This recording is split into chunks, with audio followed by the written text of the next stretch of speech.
What's going on, everyone? Hope you're all well. Today we're going to be showing you a quick demonstration of the XHP flash tool software, how to flash it, how to change the settings, tweak them out a little bit, and so today I'll be using a Windows laptop. I'm using a Dell XPS 13, got the XHP software running. So this is a BMW, it's a 2016 BMW 420D F33, and this is an xDrive. So today we're going to be going stage 3 on the XHP software. I've already connected it up, got my USB to Ethernet cable, laptop charger is plugged in, Ethernet to OBD is plugged in also, ignition is on, battery charger is connected. So what we're going to be doing is, once you're on the main menu, you want to go to settings. You have all these options here. I'll go through each one so you can have a look and see what this vehicle is capable of, because only the options that are highlighted will be the options that this vehicle can actually run. So number 1, we go to drag race mode. Now once you go on each option, you can see how it works. So drag race mode, you can see here, drag race mode is designed to extract the absolute maximum from your transmission and boost your 0 to 60 and 60 to 120 times. Torque reduction during shifts is completely disabled. Now I don't think this is a daily driving mode. Don't ever use this as a daily driving mode. Beauty of XHP is it's a 1 to 2 minute flash. So if you are going to test your car out and want to make some records of your car, go onto XHP, press the drag race mode, flash the car, and you're good to go. Let's go back. Torque reduction, upshifts. So how this works is you can decide the torque reduction between gears. So as you can see here, it says this panel lets you set up how much torque reduction the gearbox is requesting from the engine during upshifts. Just like with a manual where the driver presses the clutch while releasing the throttle. The automatic transmission sends a request to your vehicle's engine to lower torque while it's shifting one gear to another. Lowering the amount of torque reduction, slider minus, can reduce turbo lag after shifts, especially in the lower gears.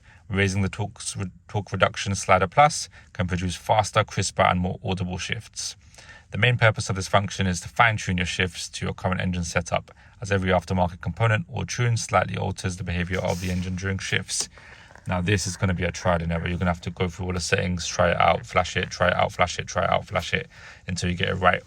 But for this map, we are not going to be using torque reduction upshifts.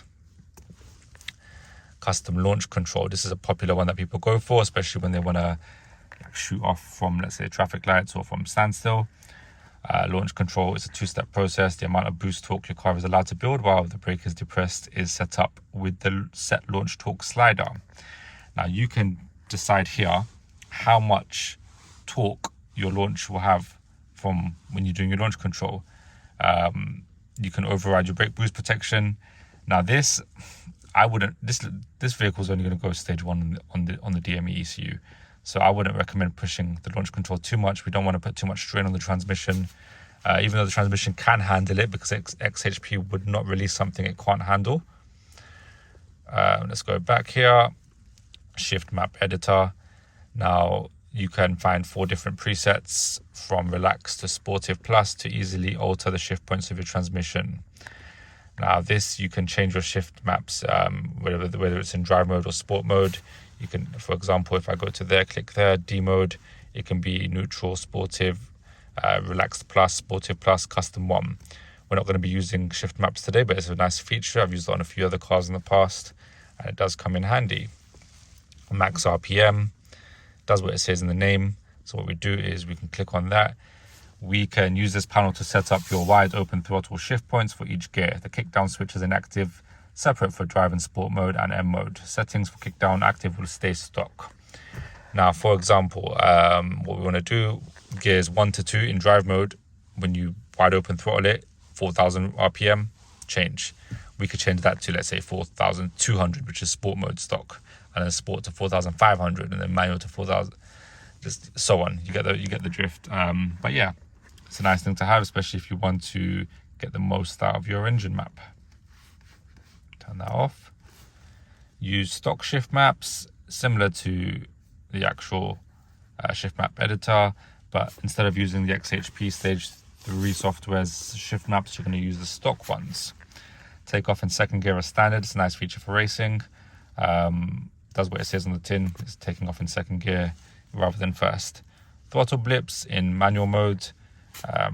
Some people, they like having that, especially if they like the noisy cars. From 2 to 1, you can go pop, pop, pop. But it's very, very minute on an engine like this. Gear display, that's something we're turning on today.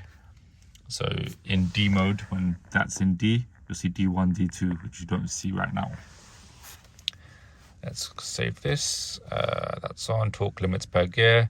We can set a torque limit for every gear, which is handy. Let's click on that. Let's show you how it works. So you can say first gear 800 Newton meters, second gear, third gear, fourth gear, fifth gear. Some people set first gear to a little bit lower. Don't know why they do that. I normally, if I was to edit this, would stick this to about between 8 and 900, and then 2, 3, and 4 to 12, 12, 12, and then 5 and 6. Maybe push it up if there is an option for that.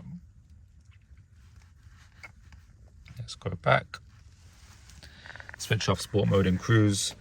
Yeah, look, this sort of a convenience function. What you have to remember is when you're in cruise control, sport mode's not really acting like it's not really helping you. So this will just be a convenience feature. Auto start stop. You can turn off on and off auto start stop, which you can do with coding as well. But it's nice that XHP have implemented this into their software. Let's have a look. See, these are sort of grayed out because you can't do this for these cars. Soft shifts in sport mode, activate line pressure bump, valet mode, and stop go. Let's go through each one. Stop go function makes the transmission stay in second gear at standstill when a traffic jam situation is recognized. This is good. So instead of your car going into first, then it knows you're going in and out of traffic, and you're going like sort of like stopping, going, stopping, you're going, stopping, you're going. It keeps it in second rather than having to go into first and back up.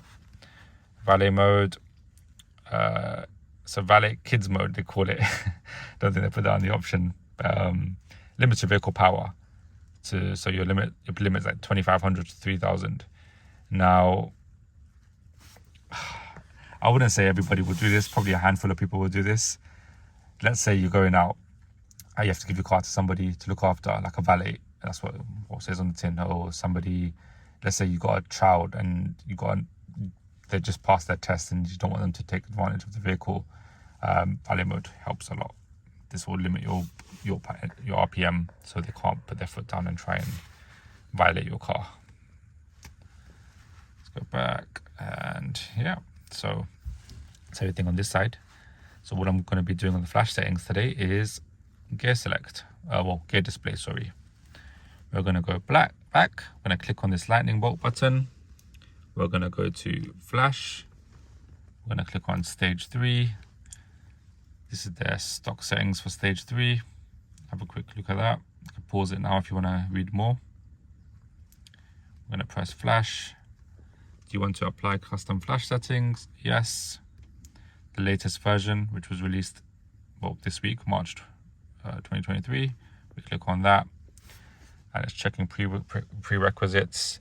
You'll see how fast this is. So press OK from here. Lock the driver's seatbelt, which is already done, guys. Make sure your driver's seatbelt is locked and your ignition's on. So you're going to see a bunch of warnings pop up. Do not worry at all about these warnings. They are perfectly normal during the flash process, and you can see just how quick their flash is. Now, this is the first time this vehicle is being flashed, so it does take, I'd say, about 20 to 30% longer. Now, on second and third flashes, when you're sort of how can I put it? When you're sort of editing maps and you want to flash again and flash back, it's much quicker, guys. It's probably 20 seconds, 30 seconds, just because the car's already been recognized to have the map, so it's easier to flash settings on and off the map. But yeah, this is fairly quick for the first procedure. Like I've done transmission maps outside of XHP using tools like Auto Tuner or tools like CMD, and those flash times can take a considerable amount of time going back and forward and editing the map. XHP's convenience is crazy. If you want more information on this, I've put a little link just here. Go on a forum we use, bmtronics.com. You can click on it, discuss what XHP software you're going to go for, if what you need, how to do it, any other sort of prerequisites, any other sort of add-ons, additional hardware, software, things that you might want to do, things that other people are doing. Yeah, it's a great discussion place. Right now, you can join, there's no charge. I do believe there will be a charge from what I've heard after it reaches its, I think, 500th member. But the content you get from there is crazy. You can download coding software that people are charging for. You can download guides, retrofit guides that there are some people on Facebook and forums charging $200-300 for. These guys do not charge a single penny as part of the community. They're trying to create a safe space for everybody to learn this stuff without being scammed or emptying their pockets. But yeah, back to this. We are at 95% now. We are nearly at the end.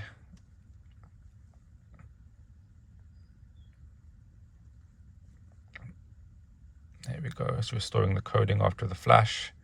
It's going to clear the errors as well.